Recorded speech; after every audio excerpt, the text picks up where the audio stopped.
আসসালামু আলাইকুম ভাই বোনেরা, কেমন আছেন? আল্লাহর রহমতে ভালোই আছেন। আপনাদের দোয়া আমিও ভালো আছি। এই যে আমি আজকে রান্না করতেছি তেলাপিয়া মাছ দিয়া কাঁকরোল ভাজি আর আলু দিয়া। দেখেন কিভাবে রান্দি। মাছটা লাল লাল করে ভেজে নিব, কাঁকরোল দিয়ে ভাজি করব, করে একটু হালকা ঝোল করে রান্না করব।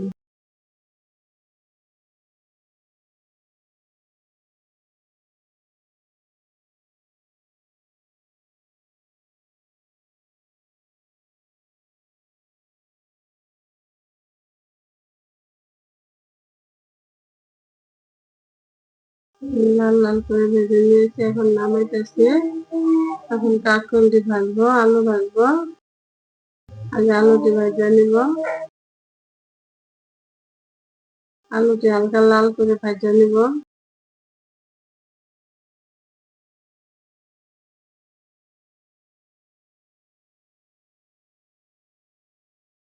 আলুটি ভেজে নিব।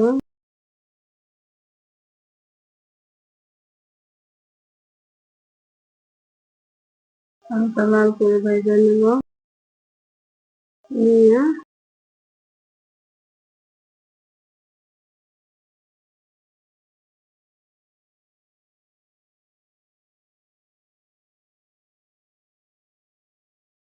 এখন নামিয়ে ফেলবো।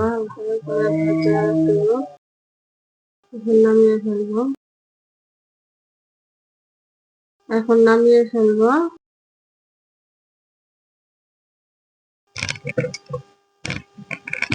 নামাবো।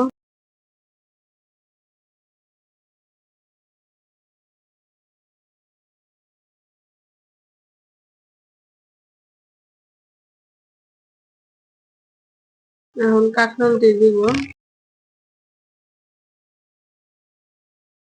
কাঁকরোলের বিচি ছাড়িয়ে নিয়েছি।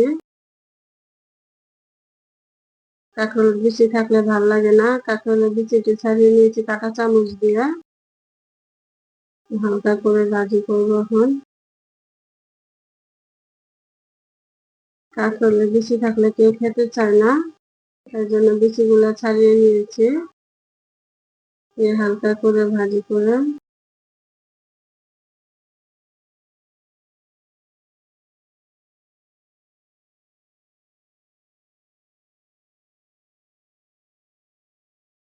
নাড়িয়ে চালিয়ে দিব উল্টে ফিরে।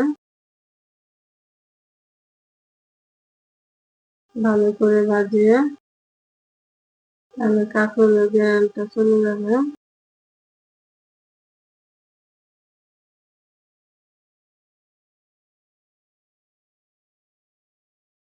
এখন নামিয়ে নিব।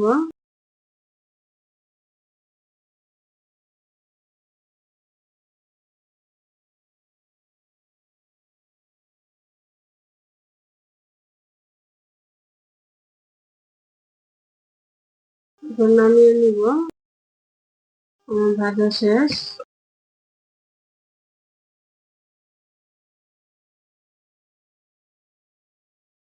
এগুলো বড়া বানিয়েও খায়, চাট বানিয়েও খায়, আমিও খাই। এখন আজকে তরকারি রান্না দেখি কিরকম লাগে। এই প্রথম রান্না করতেছি, পেঁয়াজ দিলাম।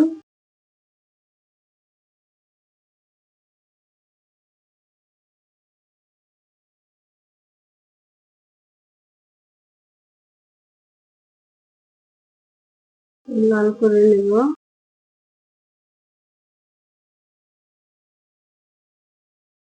মশলাটা ভাজা হলে তরকারিটা ভালো হয়। আমি হলুদ দিব, মরিচ দিব, ধনিয়া ফাঁকি দিব, হালকা জিরার ফাঁকি দিব। দিয়ে লবণ দিয়ে ভালো করে কষিয়ে নিব। লবণ,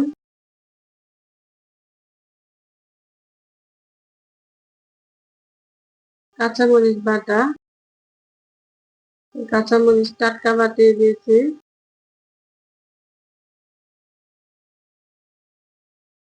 কাঁচামরিচ বাটা হলে তরকারি কালারটা সুন্দর হয়। একটা পেঁয়াজও দিয়ে দিচ্ছি বাটা। আপনারা এভাবে খেয়ে দেখবেন, অনেক ভাল লাগে। এখন আমি এগুলা দিয়ে দিতেছি, আলু আর কাঁকরোল গুলা ভালো করে মশলার সাথে কষিয়ে নিব।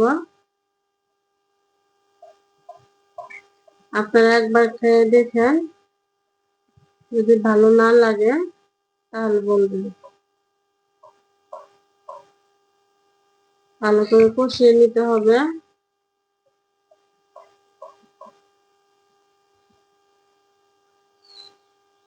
পেঁয়াজ বাটা আর কাঁচামরিচ বাটা খাই আমি।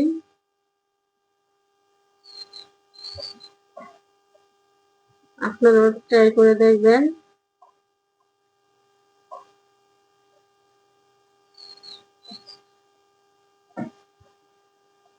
এখন একটু নাড়াচাড়া করে পানি দিব, শুকিয়ে যেতেছে।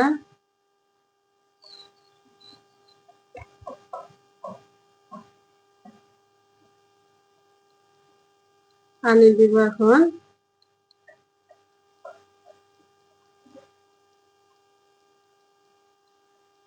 পানি দিব, হালকা ঝোল করবো তো এই জন্য একটু পানিটা একটু বেশি দিব।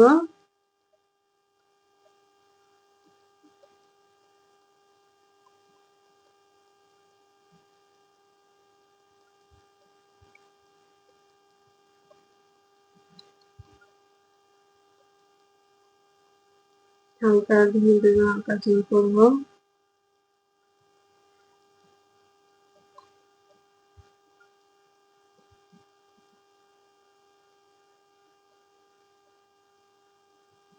আমাদের ঘরে আবার একটু ঝোল পছন্দ করে তরকারি।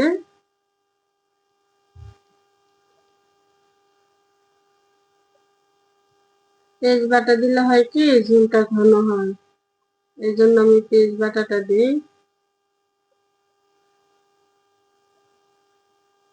আপনারাও ট্রাই করে দেখবেন। বলক আসলে আমি এখন মাছ দিয়ে দিব, পরে মাছটা ভালোভাবে সিদ্ধ হবে।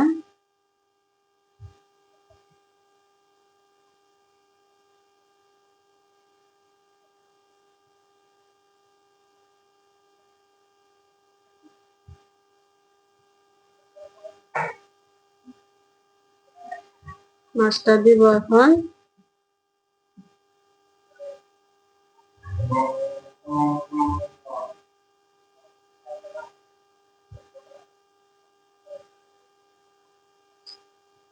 তেলাপিয়া মাছ আমার ছেলের পছন্দ মাছ, অন্য কোনো মাছ খায় না। এই তেলাপিয়া মাছটাই পছন্দ করে, আর ইলিশ মাছটা আর চিংড়ি মাছ। অন্য কোনো মাছ ছেলের জন্য খেতে পারি না।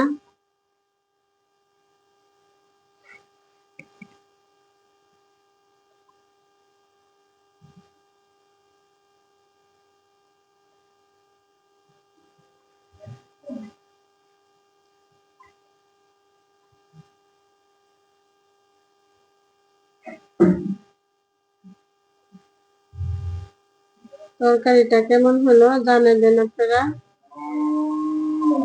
আর আমার সাথে থাকবেন।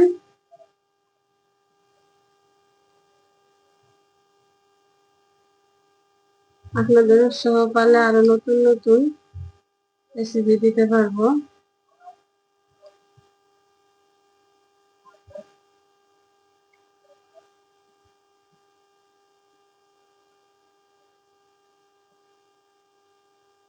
আপনাদের মতো ভালোভাবে কথা বলতে পারি না, মাফ করবেন। এই দেখুন আমি একটু জিরা ফাঁকি দিতেছি, নামিয়ে ফেলবো এখন।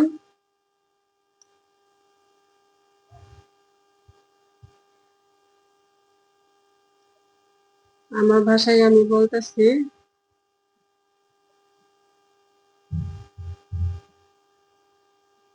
এখন আমি এই যে চিংড়ি মাছের শুটকি দিয়া ধুন্দুল পাক করব, ধুন্দুল ভাজি করব। আমার আম্মাকে দেখেছি এইভাবে ধুন্দুল ভাজি করে, আমি এইভাবে ভাজি করতেছি দেখেন। আপনারা খেয়ে দেখবেন, আশা করি ভালোই লাগবে। দেখেন কিভাবে ভাজি করি। সব ভাজি তো খান, ঝুল ভাজি খাইছেন কিনা জানাবেন আপনি। এইভাবে খেয়ে পেঁয়াজ কুচি, রসুন কুচি দিতে একটু হালকা বাদামি করে ভাজা। এখন আমি মশলা দিব হলুদ, মরিচের ফাঁকি দিচ্ছি একটু, ধনিয়ার ফাঁকি, আর এই যে চিংড়ি মাছের শুটকি আমি বাড়ি থেকে এনেছিলাম, আমাদের দেশের বাড়ি থেকে। এই যে দিলাম, একটু হালকা ভেজে নেব, এগুলো ভাজছি। এখন আবার ভেজে নেব ভালো করে মশলার সাথে কষিয়ে।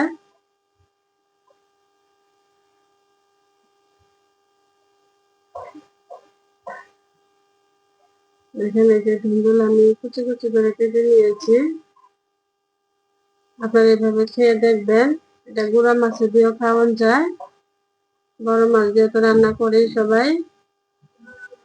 আমি ভাজিও খাই, ভর্তা তো আরো স্বাদ লাগে।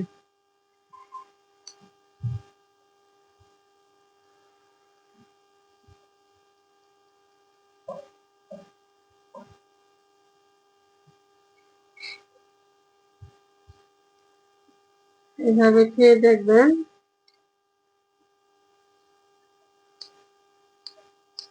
বলবেন যে আবার ভাজি করি।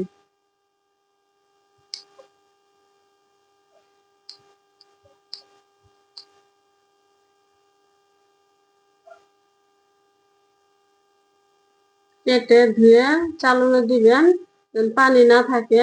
পানিটা থাকলে ভর্তা ভর্তা হয়। পানিটা ঝরার জন্য আগে ধুয়ে চালনে রাখবেন, পানিটা ঝরে যায়, তাহলে দেখবেন ভাজিটা ভালো লাগবে।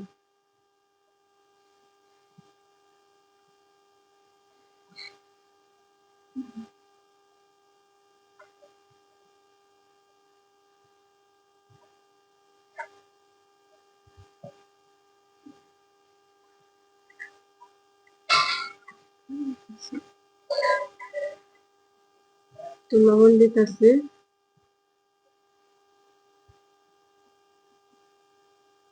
তারপরও পানি উঠে যায়, চুলাটা একটু বাড়িয়ে দিবেন, পানিটা শুকিয়ে যাবে।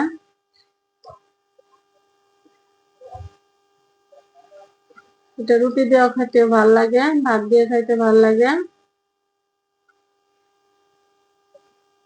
আপনারা বাসায় খাবেন।